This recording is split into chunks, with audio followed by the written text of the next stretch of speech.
On the night of February 3, 2000, a man ate his last meal. Fried chicken, mashed potatoes, a single can of Coca-Cola. He had requested a Bible, not because he had found God in prison, but because he had no one left to talk to. At 6:14 p.m., the state of Texas strapped him to a table, injected 3 chemicals into his bloodstream, and watched him stop breathing.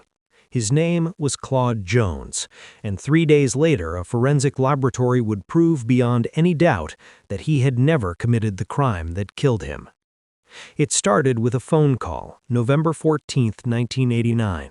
A liquor store owner named Alan Hilzendager was shot dead behind his own counter in Point Blank, Texas.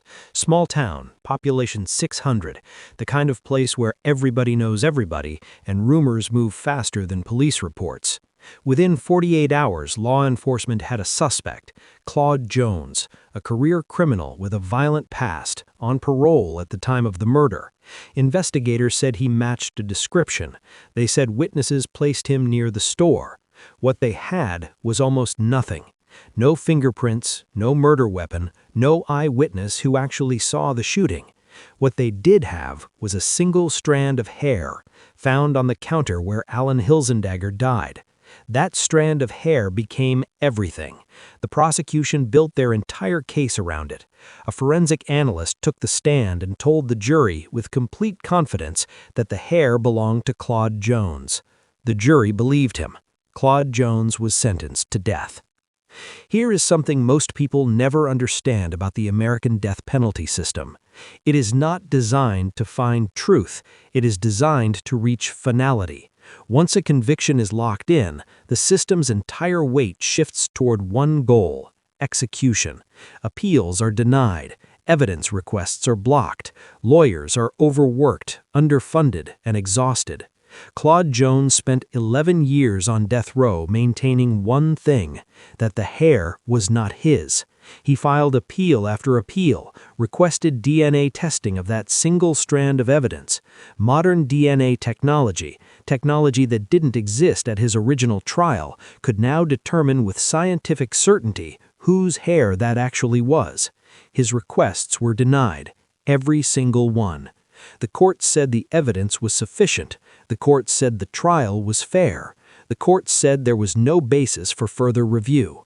What the courts never said was that they actually tested the hair, because they hadn't, and they weren't going to. February 3, 2000. Claude Jones had exhausted every legal option available to him. In his final statement, strapped to the gurney, he looked at the ceiling and said 11 words: "I am an innocent man. Check the DNA. You'll see." Nobody checked. The chemicals entered his body at 6:14 p.m. By 6:20, Claude Jones was dead. The state of Texas had spoken. Case closed. Justice served. That's what they called it. Justice. 3 days after Claude Jones was executed, journalists from the Innocence Project finally obtained that single strand of hair, the strand that had sent a man to his death. They submitted it for mitochondrial DNA testing, the kind of testing that Claude Jones had begged the courts to authorize for 11 years. The results came back in less than a week. The hair did not belong to Claude Jones. Read that again. The only physical evidence connecting Claude Jones to the murder of Alan Hilzendager did not belong to Claude Jones.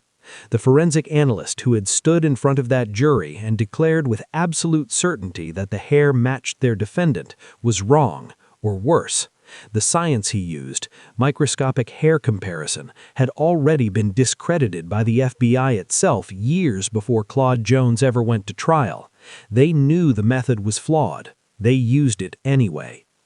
The DNA from that hair strand pointed to someone else entirely, a man who was in that liquor store that night, a man whose name had come up during the original investigation, a man who had told investigators he was an acquaintance of Claude Jones, a detail that conveniently made him useful as a witness rather than a suspect.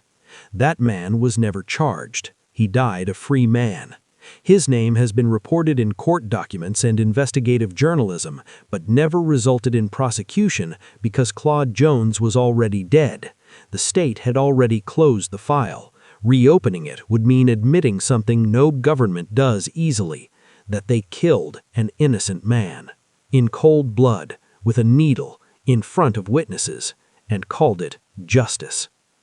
When the DNA results became public, there was no press conference, no governor issued a statement of apology, no forensic analyst faced charges, no judge who denied the DNA testing requests resigned. The state of Texas issued a brief administrative acknowledgement that the DNA results did not match the executed individual and moved on. Claude Jones had no children waiting for answers. His family was fractured. His advocates were exhausted. The media cycle moved to the next story within days. And that is exactly how systems like this survive. Not through grand conspiracies, but through the simple, brutal arithmetic of indifference. Since 1973, more than 190 people in America have been exonerated from death row. 190 people who came close enough to touch the end. The question that nobody in power wants you to ask is not how many innocent people almost died. It's how many innocent people didn't make it to their exoneration.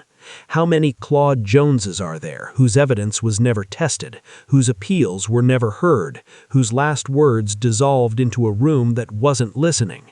We don't know that number. We are not supposed to know that number. Claude Jones ate fried chicken on February 3, 2000. He asked for a Bible. He told the ceiling he was innocent. And 3 days later, a laboratory confirmed he was telling the truth.